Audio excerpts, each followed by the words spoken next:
ताणं सिद्धाणं ब्रह्मायरियाणं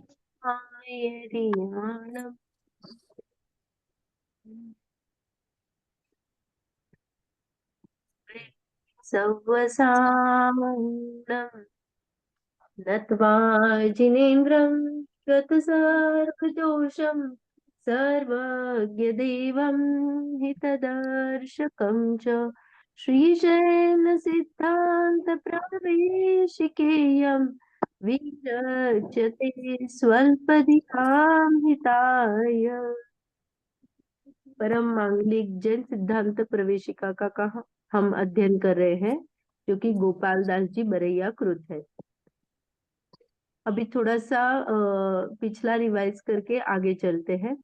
हम अनुजीवी गुण के बारे में देख रहे थे। अनुजीवी गुण में पहले चेतना आया था। हाँ, तो देखिए, अगर मुझे कोई चीज ढूंढनी है, सही चीज ढूंढनी है, तो मैं अगर उसका लक्षण सही करूंगी तो वो चीज मुझे सही मिल जाएगी। जैसे फॉर एग्जाम्पल, मैंने जीव का लक्षण ज्ञान दर्शन उपयोग वाला कहा, चेतना वाला कहा, तब मुझे जब भी ये 6 द्रव्यों में से अगर मैंने जो लक्षण बनाया, उससे मुझे लक्ष्य की अच्छी तरह से प्राप्ति होती है, उसमें कोई दोष नहीं आता। चेतना वाला या फिर उपयोग वाला जब लक्षण कहते हैं हम, तब क्या हो जाता है, जीव द्रव्य ही क्या हो जाता है, आता है। तो सही वस्तु पकड़ने के लिए उसका लक्षण भी करना, सही करना जरूरी होता है। तो हमने क्या देखा था, लक्ष्य चेतना अनुजीवी गुण है, जिसके दर्शन चेतना और ज्ञान चेतना ये दो भेद है। हाँ, तो हमने ये भी देखा था कि छद्मस्त को एक के साथ एक के बाद एक होता है, दर्शन पूर्वक ज्ञान होता है, और केवल भगवान को क्या हो जाता है, साथ साथ में होता है। तो एक प्रश्न आता है कि ये दर्शन और ज्ञान ये दोनों गुण है, तो ये दोनों गुण अलग अलग है, तो उन दोनों का क्या हो जाएगा, परिणमन अलग अलग हो जाएगा। हाँ, तो ये कैसे पॉसिबल होगा छद्मस्त की दशा में। तो आचार्य ने यह बताया, छद्मस्त दशा में आप उपयोग गुण को ले लो। जब उपयोग गुण को लेते हैं तो आइदर दर्शन उपयोग काम करेगा, और फिर अगर दर्शन उपयोग नहीं काम कर रहा है तो ज्ञान उपयोग काम करेगा। इस प्रकार से उन्होंने क्या कहा, छद्मस्त में ऐसा कहा आचार्य ने। तो और एक दुविधा में पड़ गए कि अगर छद्मस्त को हम उपयोग गुण एक ही कहेंगे, तो जब केवल ज्ञानी को साथ साथ में कह रहे हैं तो फिर वहां पे कैसे रहेगा दो अलग। तो ये उभय दुपाश, ऐसा वहां पे क्या आ जाता है, कंफ्लिक्ट आ जाता है कि यहाँ पे कुआं वहां पे खाई। छद्मस्त को ये बता दिया तो केवल ज्ञानी पे लागू नहीं होता है, केवल ज्ञानी को ये बता दिया छद्मस्त को ये लागू नहीं होता है, तो करे तो क्या करे। तो ये जो प्रकरण बहुत बार छिड़ता है, बहुत बार इस पे शंका भी बहुत लोग करते हैं। तो ये ना केवल ज्ञान गम्य प्रकरण है। जैसे हमने परमाणु को भी देखा था, परमाणु के 5 गुण देखे थे, याद है सभी को। याद है, स्पर्श रस गंध वर्ण। तो स्पर्श के 2 गुण, रस का 1 गुण, गंध का 1 गुण और वर्ण का। तो ये स्पर्श की 2 पर्याय कैसे हो सकती है एक साथ में। देखो, गुणों की परिणमन होता है तो पर्याय एक ही आ जाएगी ना, तो ये कैसे हो जाएगा। तो ऐसे कुछ कुछ पॉइंट जिनवाणी में आते हैं, वो जो है केवल में हम उसका तर्क अनुमान नहीं कर सकते हैं, या हमारे पास जितना डाटा आया है ऊपर के आचार्यों से ऐसे, तो वहां पे दीदी वीडियो पे आ जाइए। तो वहां पे उतना ही कथन आया हुआ है कि ऐसा है, तो हम उसको मानेंगे और आगे चलेंगे। जैसे कहीं कहीं पे 2 आचार्य की कथन पद्धति अलग अलग होती है, तो हमें उसमें वाद विवाद करना चाहिए क्या, तो नहीं, इस आचार्य का मत ये है, इन आचार्य का मत ये है, ऐसा मान के दोनों अपेक्षा को हम देखेंगे और हम आगे चलेंगे। हम्म जहाँ पे क्योंकि हम उतने ज्ञानी नहीं है कि हम उसकी क्या कर सके, चर्चा कर सके। हमें पहले तो हमारा बेसिक ज्ञान चल रहा है, हम अभी जान रहे हैं, तो उसके बारे में हमें कहने का कोई हक अभी नहीं। नहीं। हाँ, तो अभी हम इतना ही जानेंगे कि दोन गुणों की ये होता है, गुणों के बारे में, दर्शन और ज्ञान गुण के बारे में, परिणमन में छद्मस्त के बारे में जब बात होती है, तो आप उपयोग गुण को ले लो, जिसमें आइदर और माने दर्शन पूर्वक ज्ञान होता है, ये बात बैठती है। और जब केवल ज्ञान का प्रकरण चलता है, वहां पे दर्शन गुण और ज्ञान गुण साथ साथ में काम करते हैं, तो वहां पे दो अलग अलग गुण ले लो। अभी के लिए इतना लेके,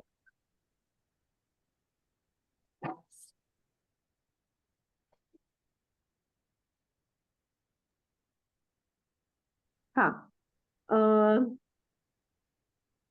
तो ये बात मुझे क्यों बतानी थी, क्योंकि ऐसे प्रश्न आते हैं तो हम उसका समाधान नहीं कर पाते। जैसे हमने पूरा परमाणु का चैप्टर पढ़ा, परमाणु के बारे में सब पढ़ा, लेकिन हाँ, किसी का भी यहाँ पे ध्यान नहीं किया कि हमने परमाणु के जो 5 गुण कहे थे, उनमें से स्पर्श की 2 पर्याय एक साथ कैसे की, या तो एक साथ एक होती है, तो ये 2 कैसे घटाए। तो इसका विवरण भी कि केवल ज्ञान गम्य है, ऐसा कह के आचार्यों ने उसी बात को आगे बढ़ाया है। ओके, तो अभी हम जो ज्ञान के बारे में देख रहे थे, ये दर्शन चेतना, ज्ञान चेतना, उपयोग, आपने बहुत सभी का अभिनंदन कि आपने बहुत अच्छे अच्छे प्रश्न के आंसर लिखे हैं। बहुत अच्छी चीज है। किसी के रह गए हैं तो लिख देना, फिर मैं जो आइडियल आंसर होता है या उसमें और कुछ अगर है तो वो भेज दूंगी, तो आप टैली कर देना। अभी के लिए आपके सभी के आंसर सही है। तो अभी हम मति ज्ञान की पूरी चर्चा करने के बाद में शुद्ध ज्ञान के ऊपर आए हैं। मति ज्ञान में जो हमने देखा था 336 भेद देखे थे, और फिर मति ज्ञान को क्या देखा था हमने, बहुत पराधीन ज्ञान है, क्योंकि उसमें मन और इंद्रिय की आवश्यकता होती है। तो ये कैसा है, पराधीन ज्ञान है। तो वैसा ही शुद्ध ज्ञान क्या है, शुद्ध ज्ञान पराधीन ही है। क्यों? क्योंकि पहले तो मति ज्ञान पूर्वक होता है, मति ज्ञान ने जाने हुए पदार्थ के संबंध में उसका विशेष ज्ञान कराता है। उस पदार्थ उस माने जो बेसिक ज्ञान रॉ मटेरियल आया, उसके अतिरिक्त ज्ञान को वो दिखाता है। उसके ही संदर्भ में जो ज्ञान होता है। तो ये सब क्या हो गया, ये तो मति ज्ञान पे अवलंबन हो गया, और मति ज्ञान इंद्रिय और मन पे अवलंबन हो गया। तो शुद्ध ज्ञान भी क्या है, पराधीन ज्ञान है। पिछली बार मैंने ये बात बताई थी कि शुद्ध ज्ञान के 2 प्रकार हैं, एक अक्षरात्मक और अनक्षरात्मक। उसका एग्जाम्पल भी आपको बताया था। जैसे मैंने अक्षरात्मक, मैंने कुछ वस्तु लिख ली, जैसे घट ऐसे लिख लिया, तो आपने क्या किया, उस घट को पढ़ते ही आपने क्या किया, वो शब्द से अपने मन में एक घट बना लिया, उस अर्थ का ज्ञान कर लिया, उस पदार्थ को अपने दिमाग में ला लिया। तो ये क्या हो गया, अक्षरात्मक श्रुत ज्ञान हो गया। तो अक्षर जब सुने तो वो मति ज्ञान था, और फिर उसका जो अर्थ बना वो शुद्ध ज्ञान में चला गया। वैसे ही अनक्षरात्मक क्या होता है, जो स्पर्श हुआ, मुझे शीत का स्पर्श हुआ, ये मति ज्ञान है। तो मैंने क्या सोचा कि अरे, ये शीत का, गर्मी चल रही है, ये शीत मेरे क्या है, हितकारी है।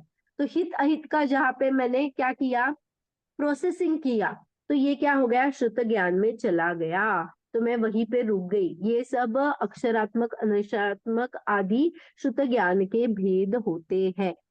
हाँ, ओके। तो शुद्ध ज्ञान हमारा एक्चुअली यहाँ पे उतना ही है। नीचे अवधि ज्ञान और मन पर्याय है, तो 582 पे हम अभी जाएंगे, और थोड़ा सा अवधि ज्ञान, मन पर्याय ज्ञान और केवल ज्ञान के बारे में भी देखने का ये है। 500 है तो एकदम नीचे होगा। अरे क्या बात है।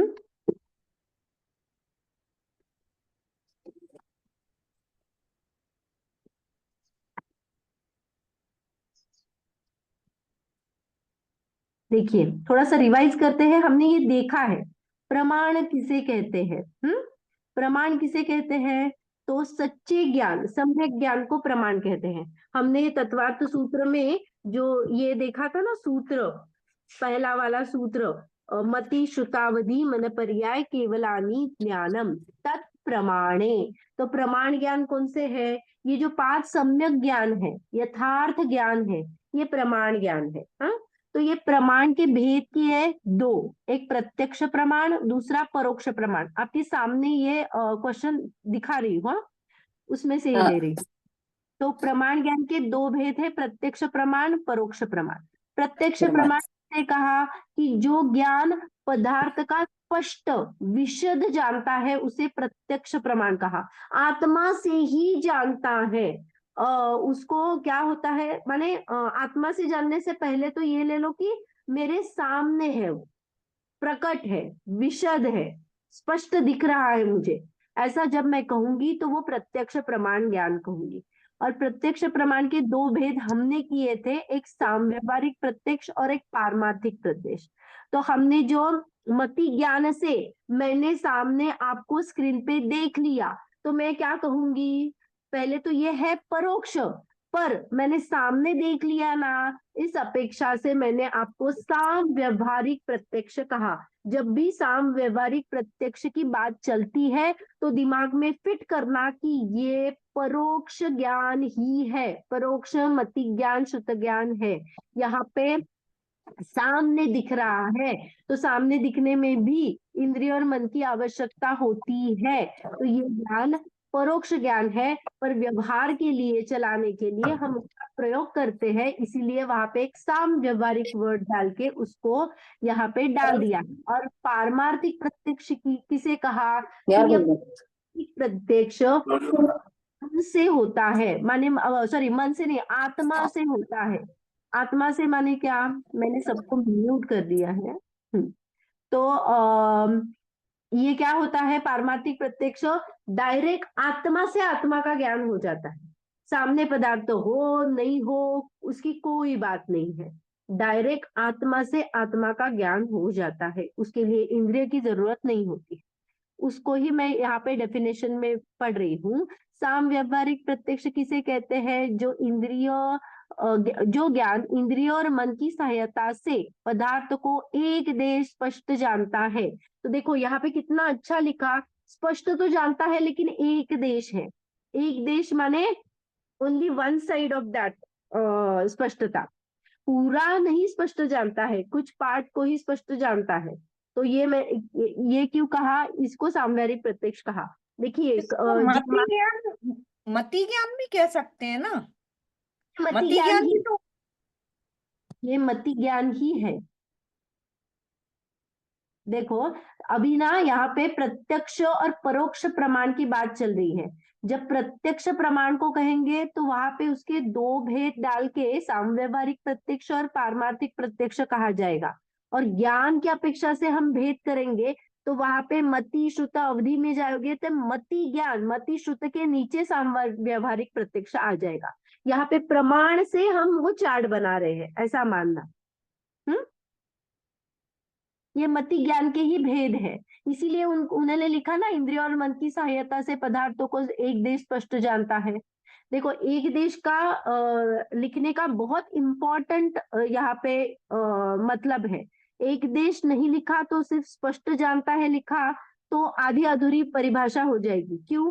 क्योंकि एक देश में लिखूंगी तो सामने मेरे मोबाइल है, लेकिन मैं सारी चीजों को उसके सामने जो है वो सभी चीजों को स्पष्ट जानती हूँ क्या? नहीं, कुछ कुछ पार्ट दिखता है मुझे उसमें से, लेकिन उसके डिटेली मुझे कुछ भी पता नहीं। ओके, तो ऐसा यह बताना चाहते हैं, ये साम व्यवहारिक प्रत्यक्ष हुआ। और पारमार्थिक प्रत्यक्ष क्या है? जो ज्ञान बिना किसी सहायता के पदार्थ को स्पष्ट जानता है, वह पारमार्थिक प्रत्यक्ष है। तो पारमार्थिक के प्रत्यक्ष में हम जब भेद में लगाएंगे तो वो अवधि, मन पर्याय और केवल ज्ञान पारमार्थिक प्रत्यक्ष में आ जाएंगे। और मति ज्ञान सामव्यवहारिक प्रत्यक्ष में आ जाएगा, और मति ज्ञान का विशेष श्रुत ज्ञान है। ओके, पारमार्थिक प्रत्यक्ष के कितने भेद हैं? तो पारमार्थिक प्रत्यक्ष के दो भेद किए, विकल और सकल। विकल क्यों किया? क्योंकि अवधि ज्ञान और मनपर्याय ज्ञान मर्यादा पूर्वक है, स्पष्ट तो जानता है लेकिन कुछ ही लिमिटेड चीजों को, और जो केवल ज्ञान है वो सभी को जानता है। इसीलिए यहाँ पे विकल और सकल ऐसे दो भेद किए हुए हैं। देखिए यहाँ पे नोट लिखी है, परीक्षा मुख सूत्र माने परीक्षा मुख एक ग्रंथ है, वो न्याय का ग्रंथ है। हाँ, जहाँ पे न्याय कब चलता है? तो ये अनेक मतांतर में खंडन में जो हम रूल्स और माने शब्दों की रचना हो, व्याकरण हो, ऐसा ही क्यों बनाया, ये ही क्यों किया, ऐसा क्यों कहना चाहते हो, ये जब बात चलता है ना, तो वो न्याय से हम सुलझा देते हैं। तो ये न्याय का ग्रंथ है परीक्षा मुख सूत्र, तो उसमें इसका वर्णन आया हुआ है।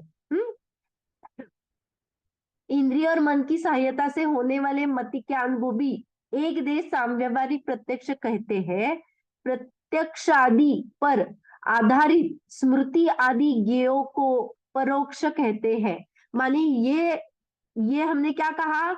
जो सामने दिखा वो प्रत्यक्ष सामव्यवहारिक प्रत्यक्ष एक देश कहा, लेकिन वो प्रत्यक्ष आदि पर आधारित जो हमने भेद किए थे, स्मृति, प्रत्यभि, अनुमान और तर्क, ये सब क्या हो जाएंगे? ये परोक्ष ही कहलाएंगे।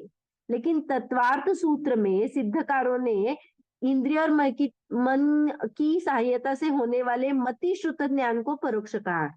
यहाँ पे दो ग्रंथ है, उनकी दोनों की अपेक्षा कही है। और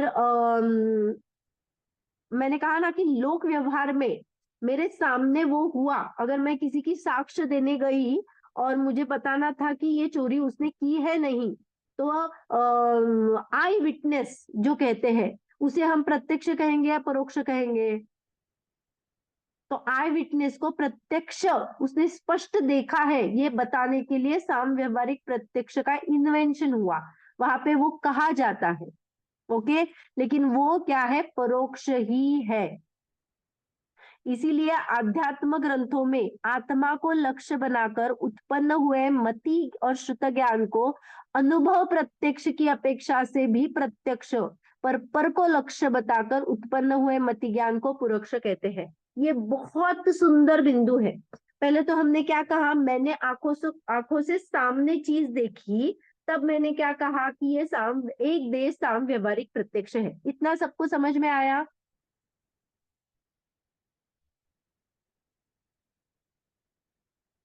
हाँ हाँ हाँ, अभी आगे, अभी उनको क्या कहना है कि मेरा मति श्रुत ज्ञान परोक्ष की कैटेगरी में ही आता है, पर जब मैं इस मति श्रुत ज्ञान को मेरी आत्मा की ओर लगाती हूँ और मेरे अभेद अखंड आत्मा का अनुभव करती हूँ, तो उसे भी अनुभव प्रत्यक्ष ज्ञान कहा जाता है।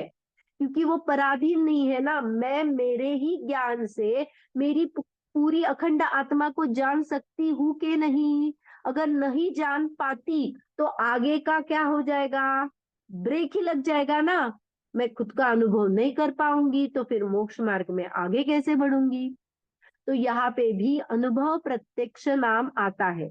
अगर मैं उसी मति श्रुत ज्ञान को परलक्ष में लगाती हूँ, परलक्ष माने क्या? मैं छोड़कर सभी, इतना जान लो, मैं मेरा अभेद आत्मा छोड़कर सभी चीजों को अगर मैं देख रही हूं, तो मेरा लक्ष्य बाहर है, तो वह परोक्ष ज्ञान है, ये भी कहा जाता है। मैंने दो अपेक्षा खोली यहाँ पे, एक तो सामने स्पष्ट दिख रहा है इसीलिए उसको सामव्यवहारिक प्रत्यक्ष कहा, और दूसरा इसी ज्ञान से मैंने खुद को अभेद अखंड जाना, यह मैं ऐसा जाना, तो उसको भी अनुभव प्रत्यक्ष कहा जाता है। तो हम बोलेंगे कि आत्मा को प्रत्यक्ष मैंने मति ज्ञान को प्रत्यक्ष क्यों कहा? तो मति ज्ञान को साम व्यवहारिक एक देश स्पष्ट, क्योंकि प्रत्यक्ष की डेफिनेशन क्या थी? जो ज्ञान पदार्थों को स्पष्ट जानता है उसे प्रत्यक्ष ज्ञान कहते हैं, है ना? तो मैं जो सामने है उसको देख रही हूँ ना, हाँ, एक देश स्पष्ट देख रही हूँ, तो मैंने डेफिनेशन में क्या लगाया? साम व्यवहारिक प्रत्यक्ष में यही लगाया कि एक देश स्पष्ट जानती हूँ। तो मेरा मति ज्ञान स्पष्ट हुआ कि नहीं? तो हुआ। Got it? लेकिन ऐसा अगर हम स्पष्ट को नहीं पकड़े, दूसरी विवक्षा से देखें, तो ये सहायता से है क्या? सहायता से किया हुआ ज्ञान है ना मति श्रुत ज्ञान, इसीलिए उसको परोक्ष कहा। सीधे आत्मा से हो रहा है क्या? नहीं हो रहा है ना, तो आपको परोक्ष की कैटेगरी में ही मति ज्ञान को रखना पड़ेगा। ये दूसरी बात। विवक्षा भेद समझ में आए सभी को? दीदी एक बार और बताना, परोक्ष में कैसे रखना पड़ेगा? देखो, जब भी मैं बात करती हूँ तो प्रत्यक्ष प्रमाण किसे कहते हैं? उसमें पदार्थों को स्पष्ट जानता है, जो ज्ञान पदार्थों को स्पष्ट विशद जानता है उसे प्रत्यक्ष प्रमाण कहते हैं।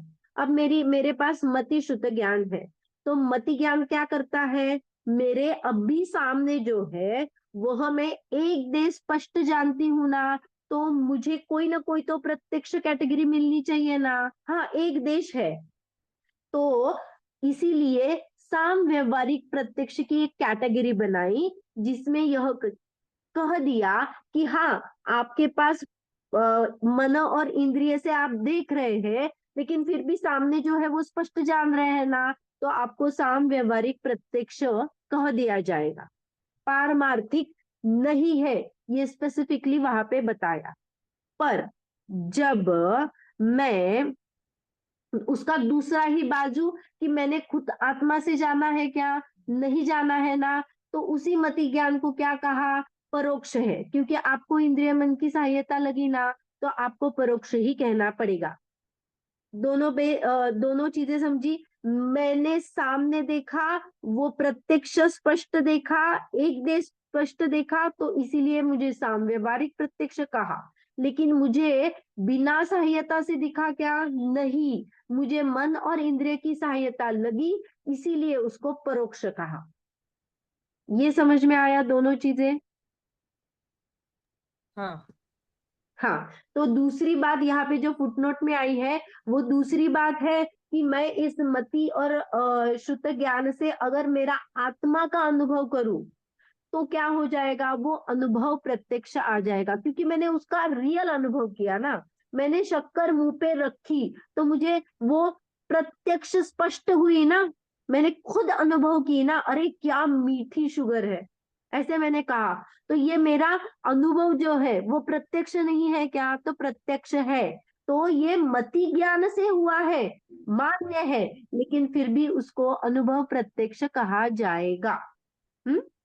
और पारमार्थिक प्रत्यक्ष के दो भेद है, उसमें ज्ञान आप इंद्रिय और मन से नहीं होता है, डायरेक्ट आत्मा से हो जाता है।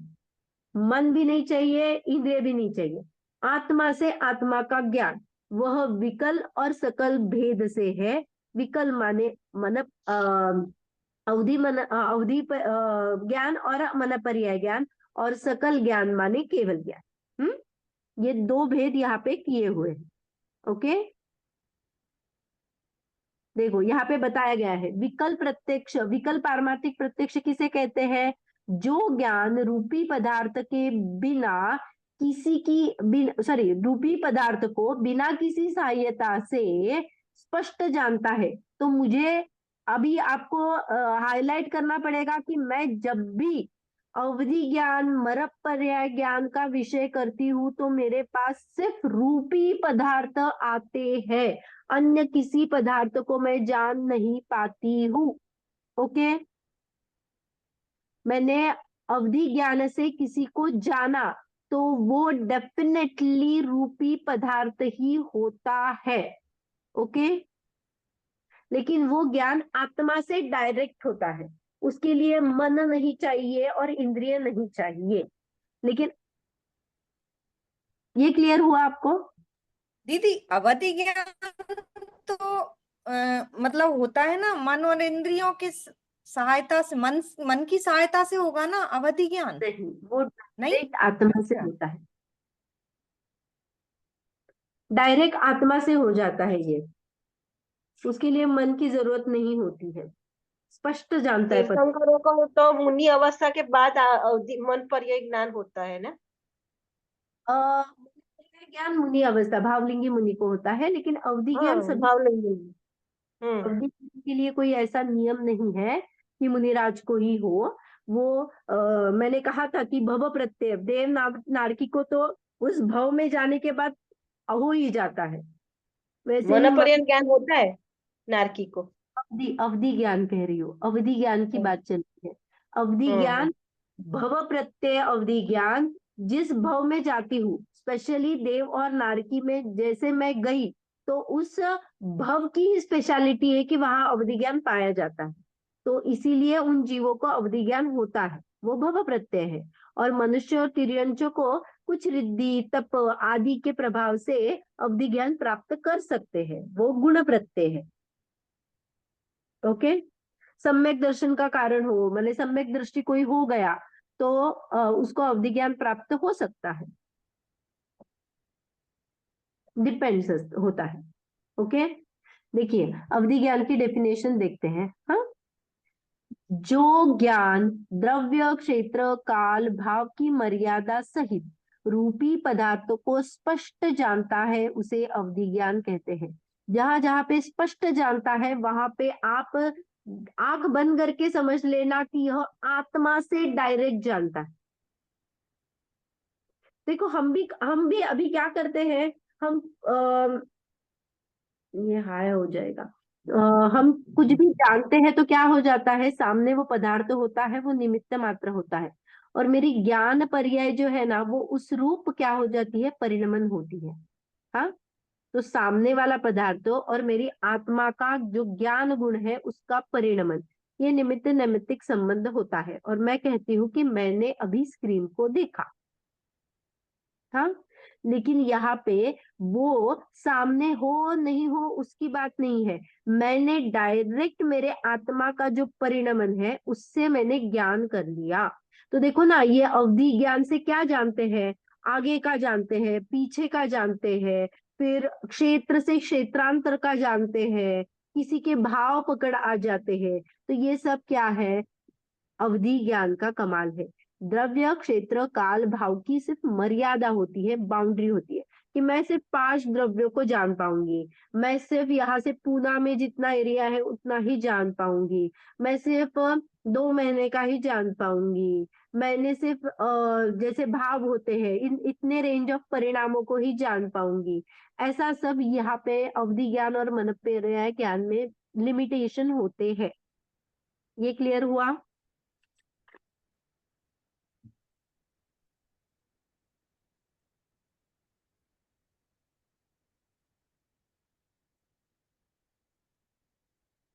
क्लियर हुआ क्या ये? एक उदाहरण दे दो ना। अवधि ज्ञान का हम्म। अ, देखो, अवधि ज्ञान में जैसे मुनिराज बैठे हैं, हाँ, या फिर हम्म। कोई भी मनुष्य ले लो अवधि ज्ञानी हो, तो मैंने क्या किया, मैंने अवधि ज्ञान से जान लिया कि बाबा कि वहाँ ये ले लो, अपने पास प्रथमान योग का एग्जाम्पल है ना, समंतभद्र स्वामी को क्या हुआ था, भस्मक व्याधि रोग हुआ था। तो वो क्या गए, वो मुनिराज अपने आचार्य के पास गए और उनको क्या कहा कि मुझे अभी ये हुआ है रोग, तो मैं क्या करूंगा, समाधि ले लूंगा। हम्म, क्योंकि उनको जितना भी खाओ उतना क्या हो जाता था, कम ही पड़ जाता था, तो ये रोग तो ऐसे निवारण होने वाला नहीं था।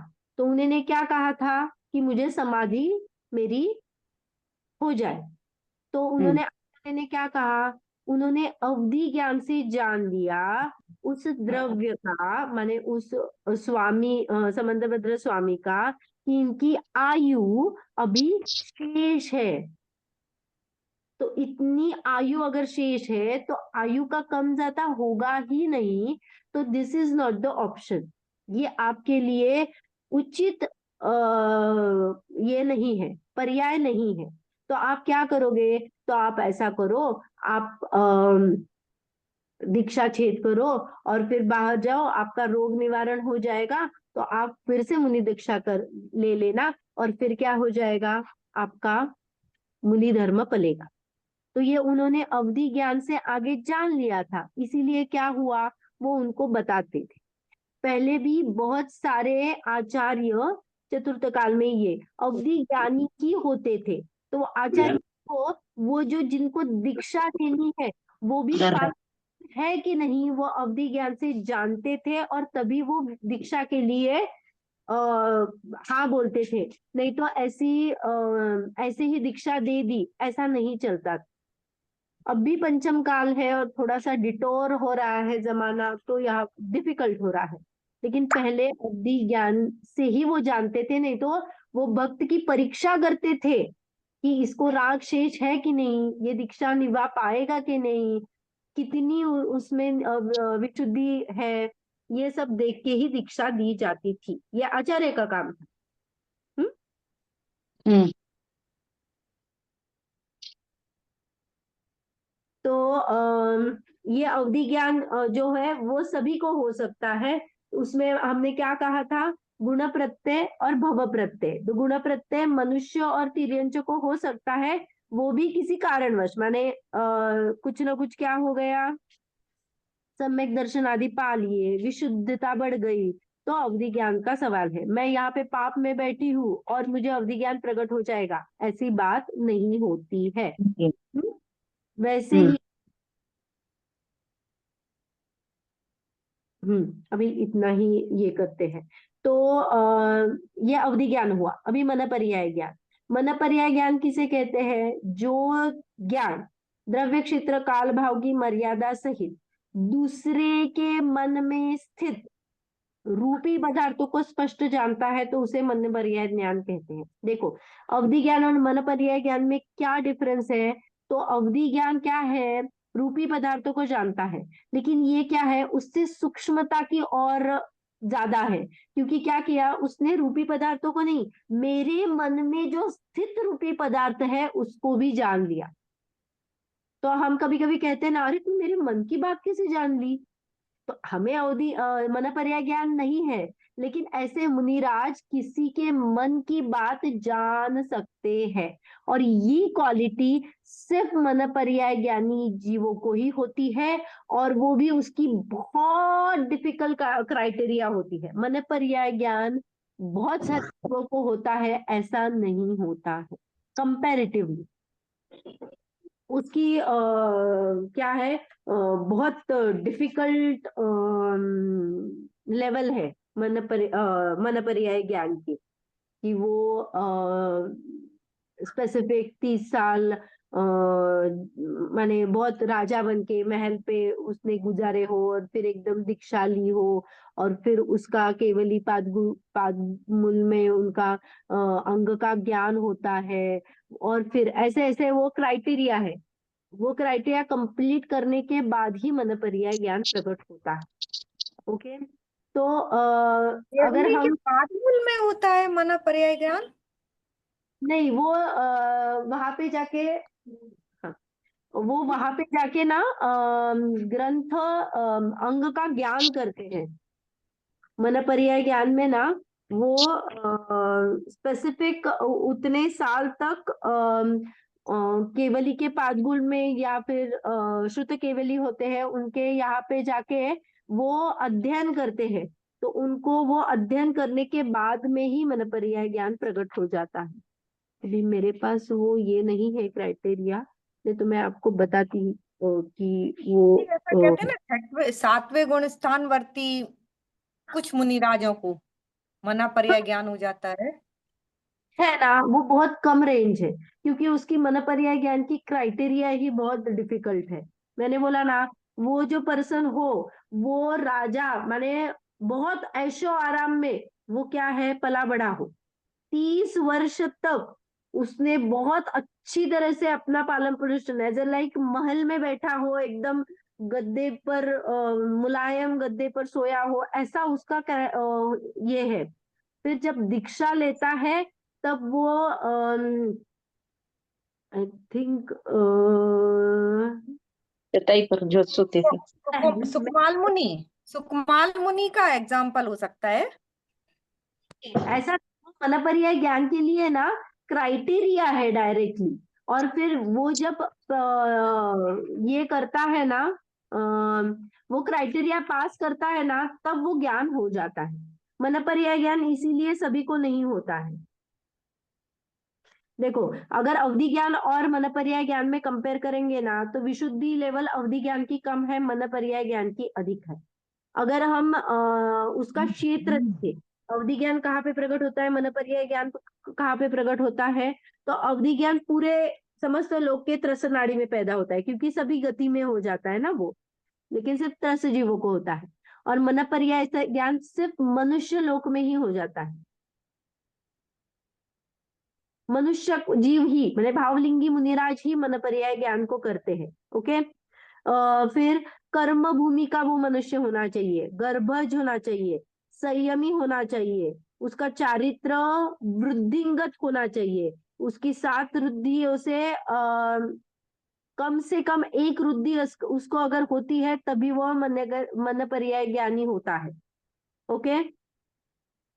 और अवधि ज्ञान का जितना विषय है ना, उसके अनंतवे भाग मन के विकल्प इतने सूक्ष्म होते हैं और उनको वो जानता है, ऐसा वो है। और अवधि ज्ञान परमाणु तक जानता है, लेकिन परमाणुओं का भी जो सूक्ष्मतया जो है ना, वो मनपर्याय ज्ञान जानता है। मैं ये पिछली अगली इसमें आपको बताती हूँ कि वो जो क्राइटेरिया है वो क्या है। क्यों मिस कर रही हूँ? ठीक है। अभी आगे चलते हैं।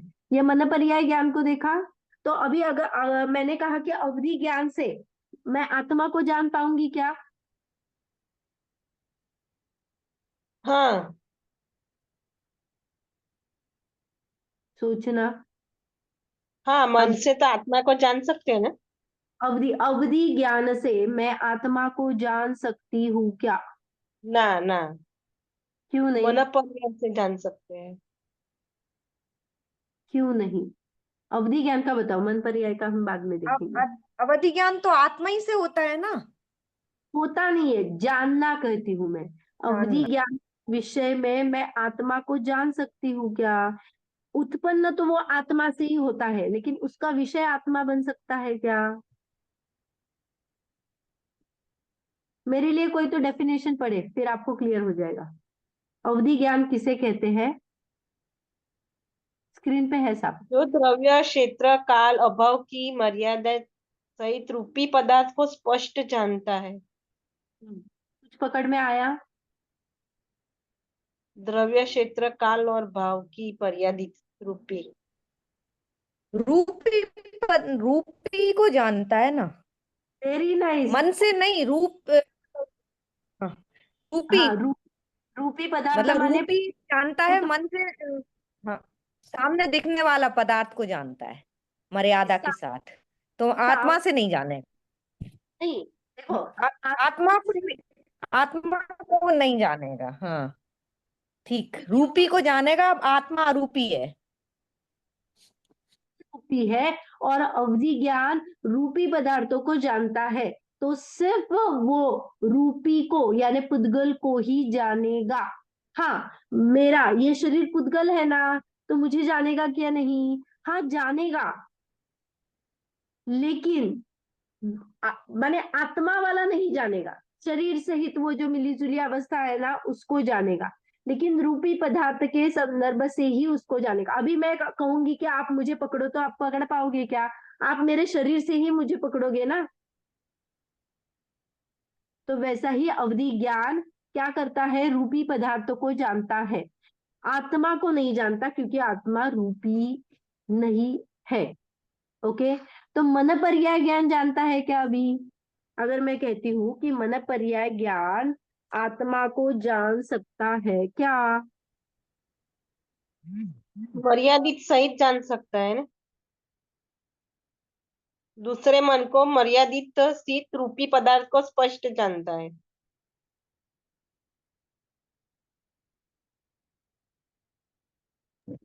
हाँ, तो देखो आपने जो कहा ना, मर्यादा की बात यहाँ पे कब आएगी, जब वो क्राइटेरिया क्या करेगा, फुलफिल मन करेगा। शीत रूपी। दूसरे के मन में स्थित, तो मन क्या है, पुद्गल ही है ना। हम्म। हाँ, तो मैंने क्या किया, आपके मन की बात जान ली, तो ये बात भी है ना, वो क्या है, पुद्गल है। लेकिन मैं डायरेक्टली आत्मा को नहीं जानूंगी, पर अगर आप आत्मा का चिंतन कर रहे हो,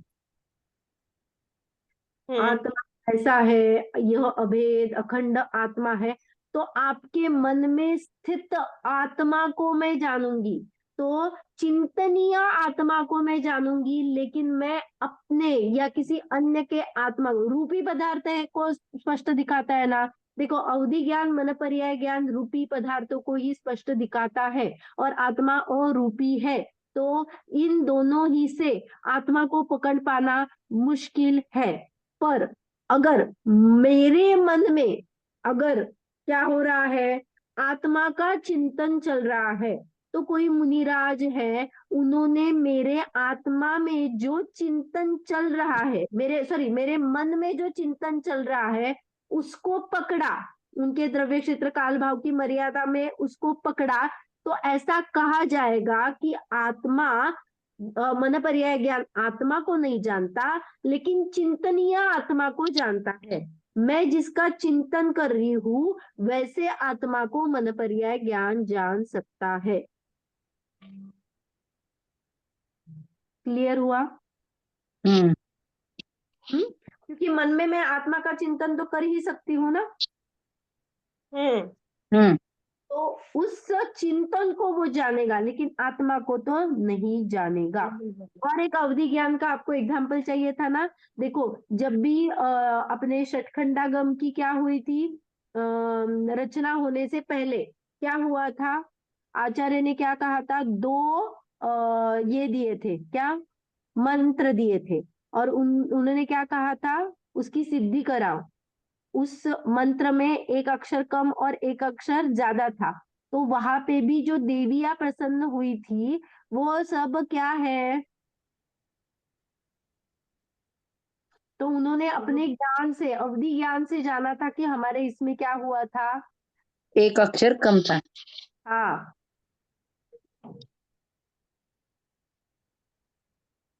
ओके। ज्योतिष ज्ञान किसका विषय है,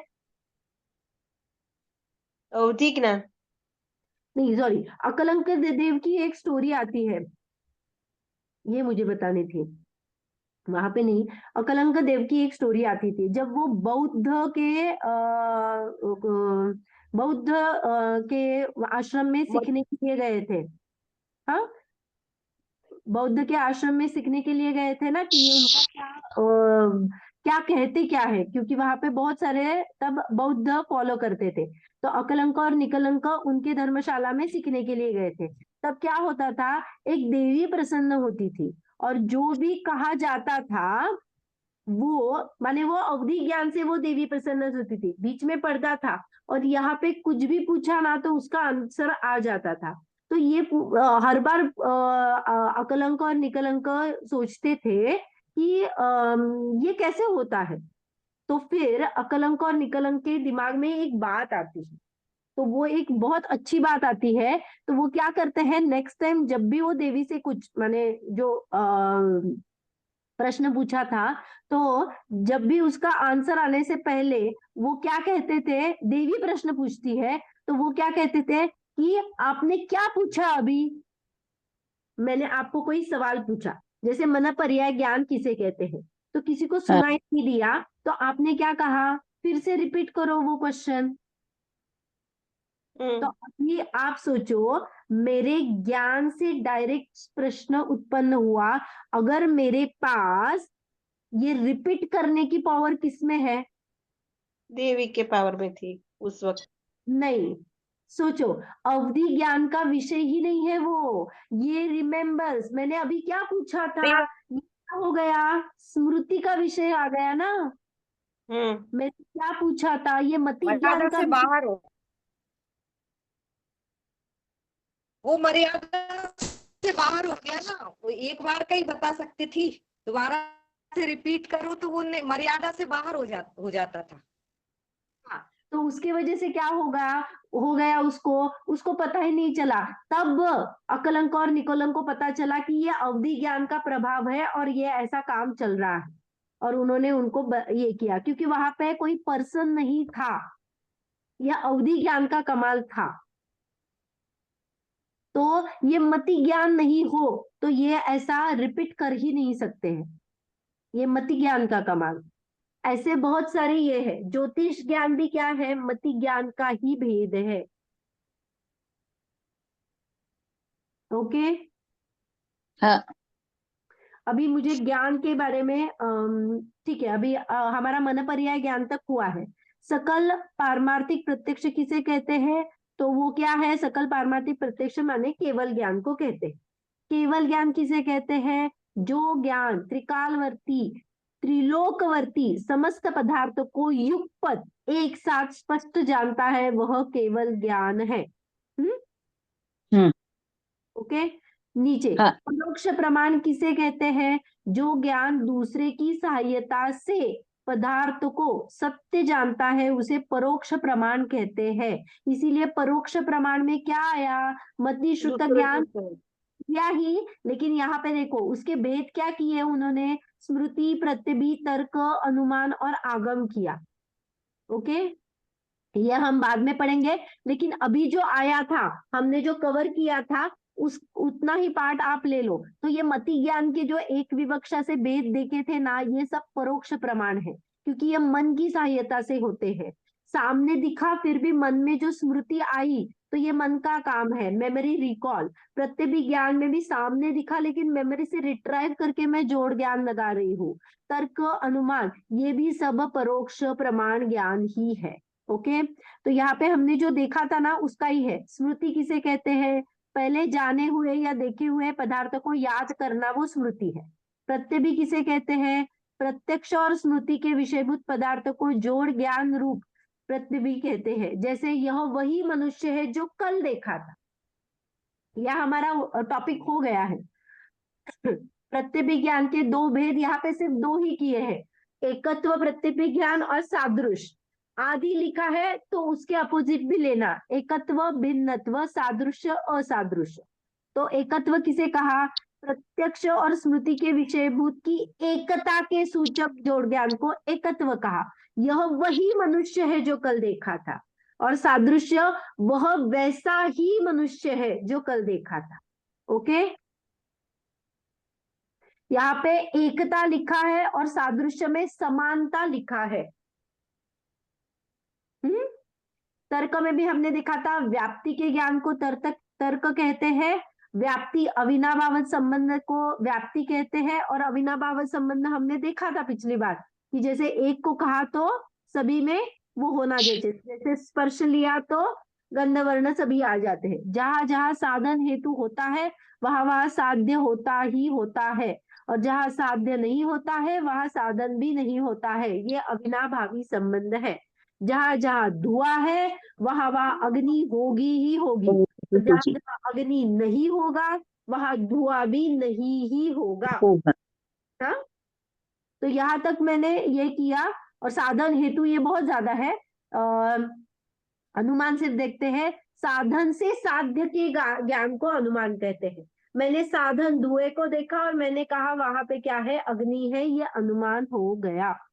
ओके, तो हमने इस जो पार्ट आया था वो भी कवर कर लिया। ओके, देखो अभी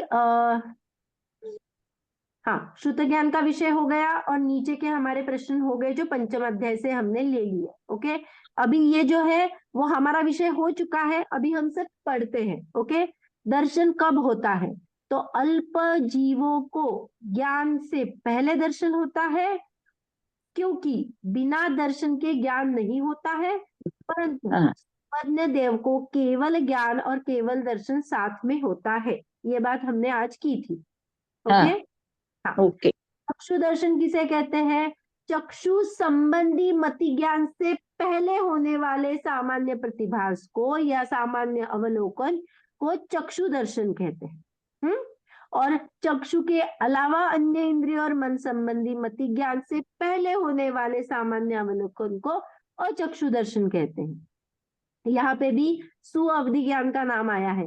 अवधि ज्ञान से पहले होने वाले सामान्य अवलोकन को अवधि दर्शन कहते हैं, और केवल दर्शन में केवल ज्ञान के साथ साथ होने वाले सामान्य अवलोकन को केवल दर्शन कहते हैं। यहाँ तक जो ज्ञान का विषय है ये हमारा पाठ हो गया, जो चेतना के अंतर्गत आ रहा था। ओके, तो ये इसमें किसी को कुछ प्रश्न है? नहीं। नहीं है, सभी को सब क्लियर है? हाँ। हाँ, तो अभी हम नेक्स्ट क्लास से सम्यक्त्व गुण किसे कहते हैं उसके बारे में देखेंगे। माने अभी देखो हमारा ज्ञान दर्शन हो गया, अभी सम्यक्त्व माने श्रद्धा गुण का विषय चलेगा, और उसके बाद में चारित्र गुण का, क्योंकि यहाँ पे सम्यक्त्व गुण के बाद चारित्र गुण आया है। तो ये जीव के जो मेन अनुजीवी गुण है उनके बारे में चल रहा है। सम्यक दर्शन, सम्यक ज्ञान, विज्ञान, सम्यक चारित्र। दर्शन माने यहाँ पे श्रद्धा गुण का परिणमन है, और जो ज्ञान है उसमें ही वो दर्शन समाहित हो जाता है। जो यहाँ पे हम केवल दर्शन वाले बोलते हैं ना, तो ज्ञान में समाहित हो जाता है। तो यहाँ पे सम्यक दर्शन जब कहा जाएगा, हमने दर्शन की 4 डेफिनेशन देखी थी, तो जब सम्यक दर्शन कहा जाएगा तो वहां पे श्रद्धा गुण का परिणमन लेना है, जो कि हम नेक्स्ट क्लास में उसको अच्छी तरह से देखेंगे कि श्रद्धा गुण क्या होती है, वो कैसा होता है। तत्वार्थ सूत्र में भी ऐसा ही आया है, पहला ही सूत्र है, सम्यक दर्शन ज्ञान चारित्राणि मोक्ष मार्ग। तत्वार्थ श्रद्धानम सम्यक दर्शनम। तो ये सम्यक दर्शन क्या होता है? तत्वार्थों का श्रद्धान होता है। तो ये श्रद्धान रिलेटेड है, मेरे बिलीफ सिस्टम पे डिपेंडेंट है। जैसे देखो कभी किसी को मैं, मेरे बच्चा है बहुत शैतानी कर रहा है, तो मैं क्या करती हूँ, या फिर आपको आप ये करो, उसने क्या किया, चोरी करके आया और मुझे बता दिया हंसते हुए मैंने ये चोरी कर ली, तो मैं उसको अगर डांटती हूँ या फिर उसको मैंने कुछ कहा, तो वो भी क्या है, मेरे अभिप्राय में उसको सुधारना है। वहां पे मुझे उसको मारना है, टीज करना है, सताना है, ऐसा मेरा इंटेंशन है क्या? नहीं है। तो मुझे उसका वैसा वाला कर्म बंधन नहीं होता है। तो सब बात मेरे इंटेंशन पे आ जाती है, मेरा अभिप्राय क्या है जिससे मैं कार्य करती हूँ। तो ये बहुत इंपॉर्टेंट बात है, जो कि श्रद्धा गुण का परिणमन होता है। मेरे मोक्ष मार्ग की शुरुआत भी श्रद्धा गुण के परिणमन से ही होती है। वो सम्यक हो गया तो ज्ञान सम्यक ऑटोमेटिकली हो जाता है, और फिर चारित्र सम्यक होके फिर मैं मोक्ष को चली जाती हूँ। हमने जो अभी प्रश्न ये किए थे उसमें मैंने जो कल उपयोग, एक साथ कितने उपयोग हो सकते हैं इसकी चर्चा की थी। जैसे केवली को 2 उपयोग होते हैं, या निगोती को 3 उपयोग होते हैं, वो मिथ्या दृष्टि, भरत चक्रवर्ती, इसकी बात की थी। तो इसी के संबंध में ये हमने जो लिए थे उसके ही मैंने क्वेश्चन भेजे। अभी जो मैंने नहीं लिए हैं और आपको उसका थोड़ा तो ज्ञान है, जैसे एक इंद्रिय जीव होगा, 2 इंद्रिय जीव, वो कौन कौन से हैं, या फिर किसी मुनिराज का नाम लेके मैंने उनका बता दिया कि इसके कितने उपयोग है, ऐसे क्वेश्चन में डालूंगी, तो उसका भी आपको आंसर देना इजी हो सकता है। तो आपको सिर्फ वो ट्रैक करना है कि ये कितने इंद्रिय का जीव है, ये इसके उपयोग कौन से हो सकते हैं, इसको कुछ स्पेशल कैटेगरी है क्या, जैसे तीर्थंकर का बोला था, या फिर किसी भावलिंगी मुनिराज को अगर हम कहते हैं तो उनको कुछ स्पेशल कैटेगरी है क्या कि जिससे मन पर्याय अवधि ज्ञान होगा या नहीं होगा। तो ऐसे आप लगा के उसका उत्तर दे सकते हैं। अभी जिनवाणी स्तुति करते हैं, फिर किसी को कुछ प्रश्न है तो बता। निज निधि निज में बताई, अनंत उपकार है, इसके लिए नवामि माँ को वंदना शत बार है, वंदना शत बार है। काय उच्चार करेंगे।